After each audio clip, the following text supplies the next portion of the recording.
seperti tentang physical distancing. Rasulullah mengajarkan itu. Di antaranya an Abi Hurairah radhiyallahu anhu qala Rasulullah sallallahu alaihi wasallam la yuridu mumridun ala musihhin. Rawahu Muslim nomor 2221. Jangan kalian campurkan antara yang sakit dengan yang sehat.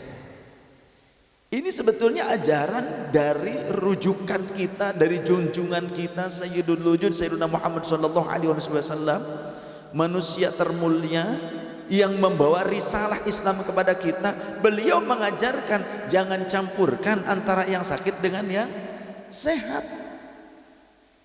Artinya ini tentang isolasi mandiri kah? Tentang isolasi antara yang sakit dengan yang sehat dipisahkan. Kemudian bagaimana dengan pelajaran physical distancing yang lainnya? Rasulullah sallallahu alaihi wasallam juga mengajarkan kepada kita firra minal majdumi firaraka minal asadi, rahul Bukhari. Berlarilah kalian dari penyakit kusta tersebut sebagaimana kalian berlari dari singa ataupun dari macan. Pelajaran ini bukan berarti kita harus mengucilkan orang yang sakit, yang terkena penyakit mewabah. Kita tidak diajarkan untuk mengucilkan, tapi bagaimana caranya kita bisa antisipasi tidak sampai menular kepada orang yang sehat. Maka kita berikan pengertian kepada orang yang sakit, dikarantina, diisolasi, melakukan isolasi dengan penuh kesadaran. Jangan sampai yang sudah positif terpapar penyakit yang mewabah ini, terpapar virus yang mewabah ini, malah ia pergi kabur dari rumah sakit tempat dia diobati, pergi bercampur baur dengan keluarga yang masih sehat. Ini namanya tidak sayang kepada keluarga. Malah atau mungkin juga bercampur baur dengan orang lain. Ini tidak sayang kepada teman-temannya. Yuk kita sadar diri, ini bukanlah aib. Wabah penyakit ini bukan aib, tapi ini musibah yang bisa mengenai siapa saja. Bisa mengenai orang lain atau bisa mengenai diri kita. Naudzubillah, naudzubillah. Oleh karenanya kita harus sadar, sabar, ikhtiar bersama-sama. Jangan egois. Ketika kita diminta untuk mengisolasi diri, isolasi secara mandiri kah atau diisolasi di rumah sakit rujukan kah? Yuk kita ikuti protokol ini supaya semuanya terhindar dari wabah yang mungkin kita bisa menularkan kepada mereka. Dan semangat terus untuk kawan-kawanku yang mungkin terpapar, terkena musibah ini. Semangat, tetaplah kita yakin Allah Tuhan semesta alam, Rabbul Alamin, Allah akan memberikan kekuatan kepada kita. Bahagialah kawan, bahagialah saudara-saudaraku. Pada saat Anda diberikan ujian, diberikan sakit karena terkena wabah ini, insya Allah jika kita mengimani, maka kita akan mendapatkan kafaratul dzunub. Ini akan menjadi pengikis bagi dosa-dosa kita. Jika kita sabar mengikuti protokol kesehatan sampai kita sembuh total, saya doakan mudah-mudahan Anda semua saudara-saudaraku diberikan kesembuhan kesehatan oleh Allah Subhanahu wa taala. Kekuatan, semangat. Semangat. Bahasa lainnya cemungut. Cemungut. Cemungut itu semangat tingkat tinggi.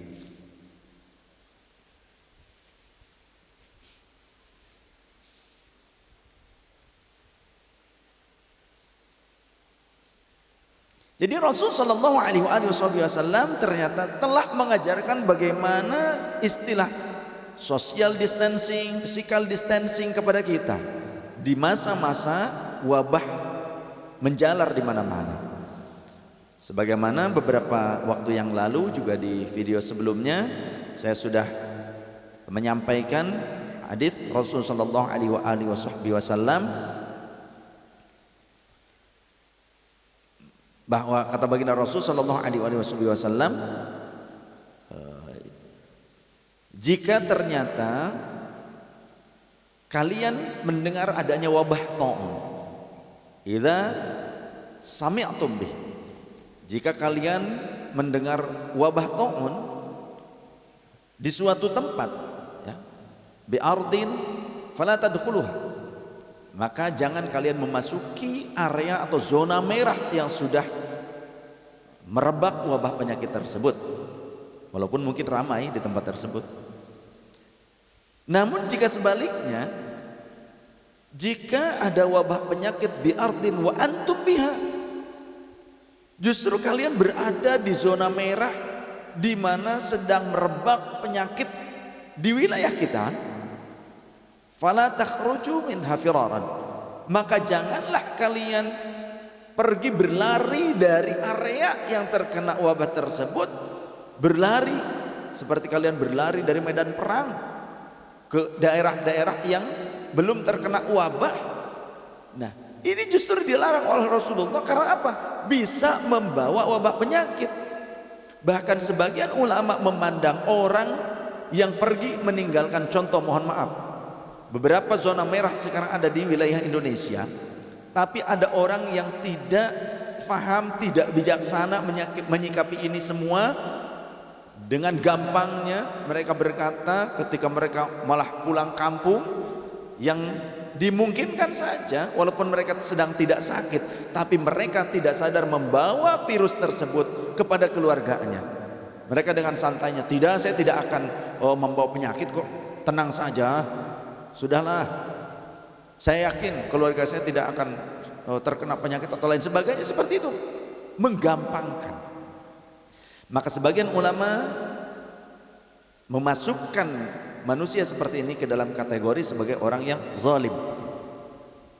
Orang yang zalim karena juga telah melanggar aturan Rasulullah SAW, dan dia tidak sadar bisa saja memaparkan. Dan ini sudah terjadi banyak di daerah-daerah yang akhirnya positif terjangkit virus COVID-19 ini diakibatkan ada orang yang pulang kampung dari zona merah, dari kota yang terpapar, marak terpapar oleh wabah penyakit tersebut. Dia pulang dalam keadaan seolah-olah seperti sehat saja, membantu di hajatan. Pada saat hajatan ngumpul orang, dia bantu-bantu, dia kemudian ngobrol biasa, bercengkrama. Justru ternyata terindikasi banyak yang terpapar. Dicari tahu dari mana jalurnya, ternyata dari orang yang pulang kampung padahal tidak sakit, tapi pas dicek swab ternyata positif membawa virus atau terpapar virus tersebut. Ia kemudian memaparkannya kepada orang lain, berarti ia telah zalim. Maka sebagian para ulama memandangnya sebagai perbuatan zalim dan berdosa. Wallahu a'lam. Social distancing yang lainnya, Rasulullah SAW juga telah mengajarkan kepada kita, falaisa min 'abdin yaqa'u ta'un fayamkuthu fi baitihi sabiran muhtasiban ya'lamu annahu la yusibuhu illa ma kataballahu lahu illa kana lahu mithlu ajri syahid. Tidaklah seseorang yang ketika muncul marak penyakit yang menular, wabah penyakit yang menular, virus kah atau apa sebutnya ta'un, kemudian dia tetap tinggal di dalam rumahnya, sabar, mengharapkan ridho Allah, dia sabar, mungkin berbagai aktivitasnya sedikit terhambat, tapi ia sabar supaya tidak tertular oleh wabah penyakit tersebut, atau supaya tidak menularkan kemungkinan adanya penularan dari dirinya kepada orang lain. Ia sabar di rumah, tidak membuat perkumpulan-perkumpulan orang yang berdekatan, mengumpulkan orang banyak. Ia sabar tetap di rumah. Istilah sekarang social distancing, menghindari kerumunan-kerumunan massa. Ya'lamu annahu la yusibuhu illa ma kataballahu lahu. Yang ia juga sadar, ia tahu sesungguhnya tidak akan terkena apapun kecuali apa yang telah ditetapkan oleh Allah, yang telah dicatat oleh Allah akan terjadi.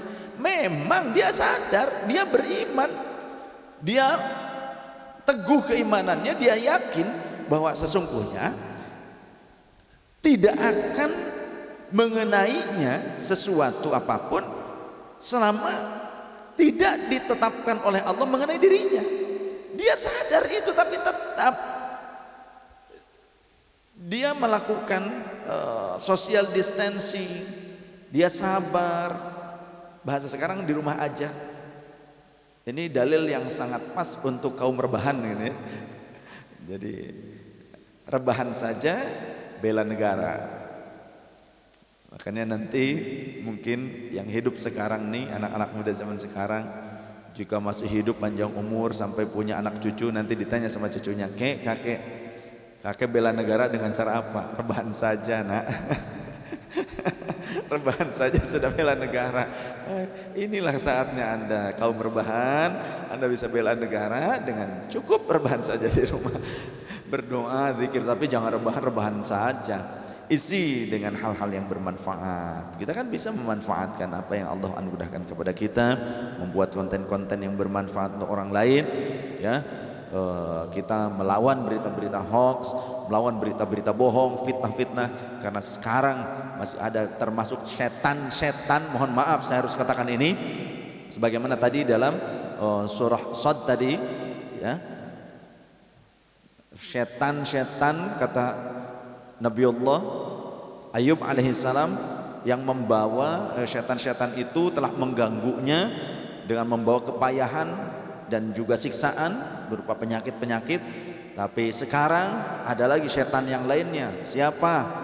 Orang yang mempolitisasi keadaan sulit saat ini demi tujuan-tujuan politik mereka untuk memberontakkah atau sebagai mafia-mafia.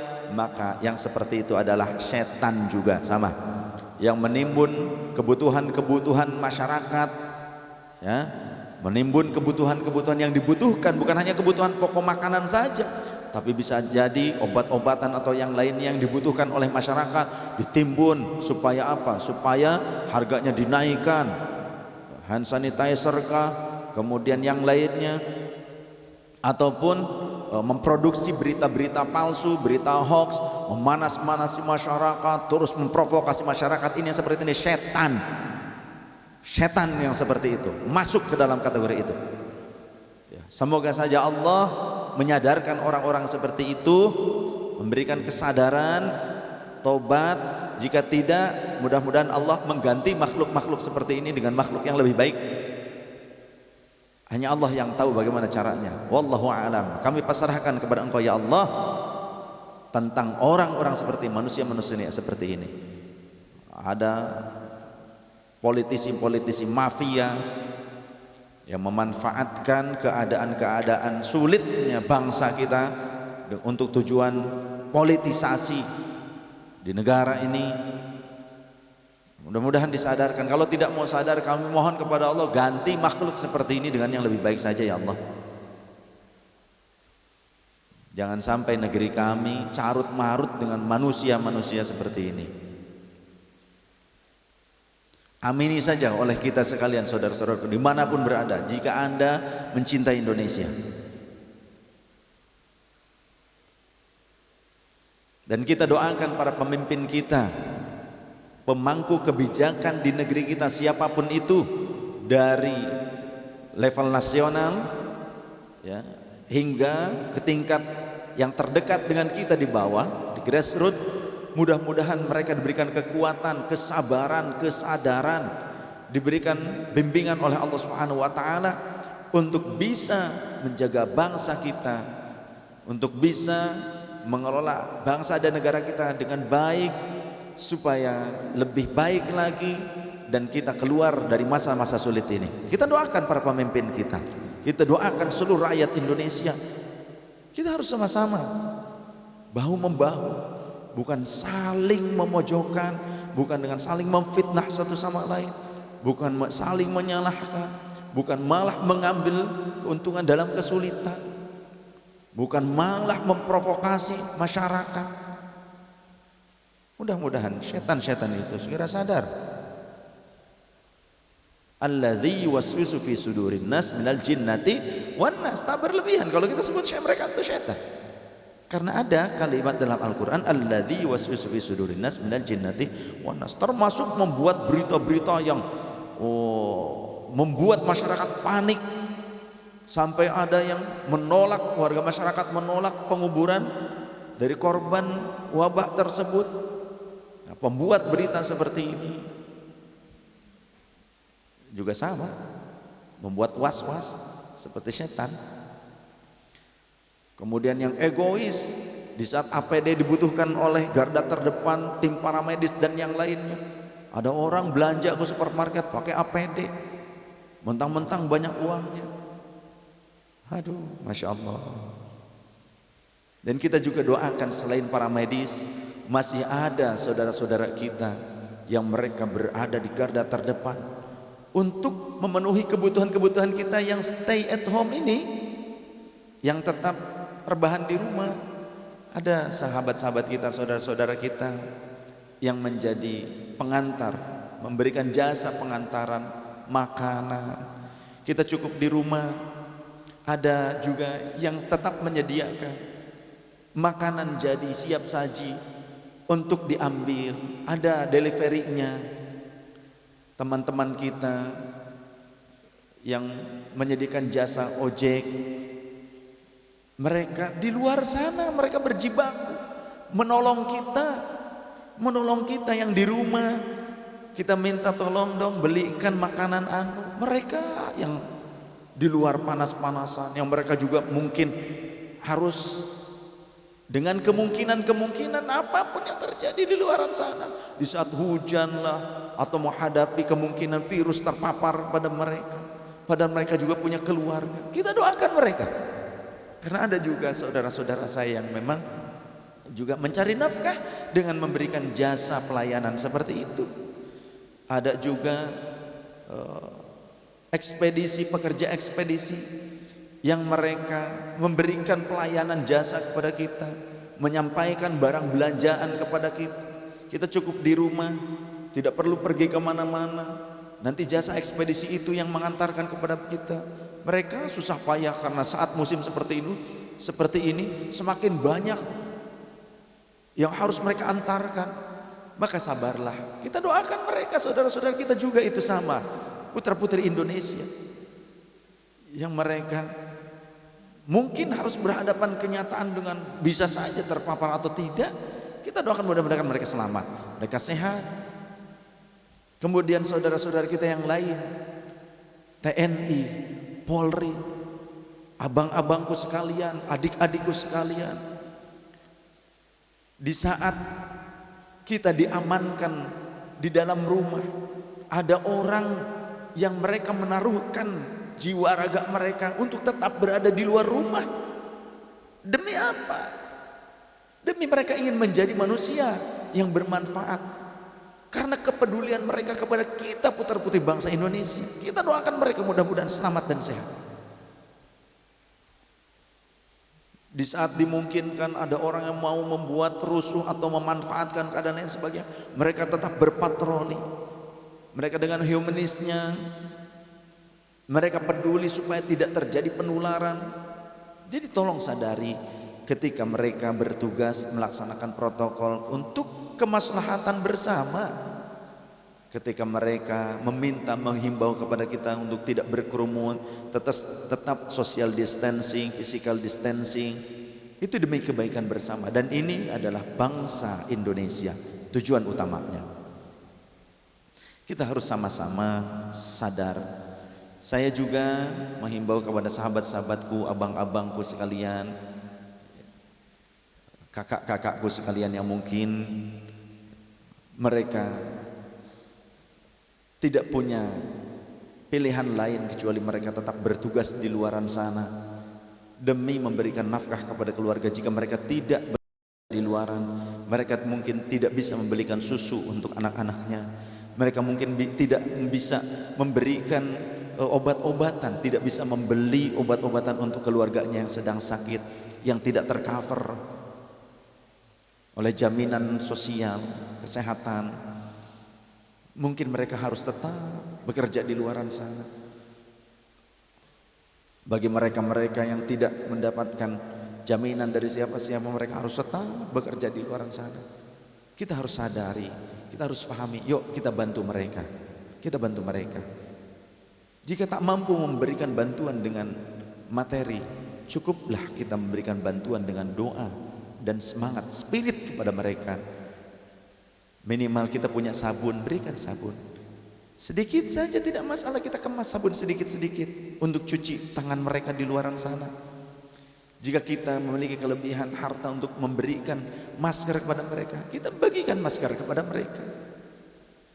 Kita punya hand sanitizer, buatlah kemasan-kemasan kecil, berikan kepada mereka-mereka yang memang mereka mungkin tak bisa memiliki atau tidak memiliki pilihan lain kecuali mereka harus mencari nafkah harian mereka di luar sana. Berikan itu kepada mereka. Kepedulianmu, kepedulian kita, kepedulian bersama yang dibutuhkan, bukan nyinyiran, bukan egoisme yang kita pertahankan. Yang kita butuhkan, yang bodoh diam, jangan sok pintar. Yang punya kelebihan harta, berbagilah dengan sesama. Yang bisa membuat konten-konten di media sosial, buatlah konten penyemangat, bukan konten yang memprovokasi. Yang diberikan jabatan ataupun kesempatan untuk berkarya di parlemen, berikan yang terbaik untuk rakyat, bukan memanfaatkan rakyat. Kita harus bersama-sama, rakyat dengan pemangku kebijakan. Yuk kita sama-sama, sama-sama. Kita sadari kita butuh ini semua. Kita butuh kebersamaan, solidaritas. Saya berharap untuk saudara-saudaraku yang ada di wilayah-wilayah zona merah untuk tidak pulang kampung. Atau kita sepakati bersama tidak mudik dulu, mungkin di lebaran ini. Saya juga dalam hal ini meminta maaf, meminta ridho kepada ibunda tercinta dan kakak-kakakku tercinta. Saya tidak bisa datang dulu, pulang ke kampung halaman, kepada saudara-saudaraku, Pak D, Bude semuanya. Karena saya sayang kepada kalian semua. Inilah ikhtiar dari Ananda kepada ibu tercinta demi keselamatan bersama, dan kita tawakal kepada Allah Subhanahu wa taala. Melalui video ini Ananda menyampaikan doa terindah untuk ibu, mudah-mudahan sehat, panjang umur, diberikan perlindungan. Begitu pula saudari-saudariku, saudara-saudaraku, Pak Ade, Bude sekalian, sahabat-sahabat di kampung halaman. Semoga teman-teman di sana semuanya, keluargaku semuanya tetap dalam lindungan Allah Subhanahu wa taala. Diberikan kesehatan, kesabaran, panjang umur, rezeki yang berkah, kecukupan untuk segala kebutuhan-kebutuhannya. Kita berdoa untuk bangsa kita juga, mudah-mudahan Allah lekas pulihkan Indonesia. Semoga semesta ini segera pulih kembali dari sakitnya. Amin ya Allah ya Rabbal Alamin.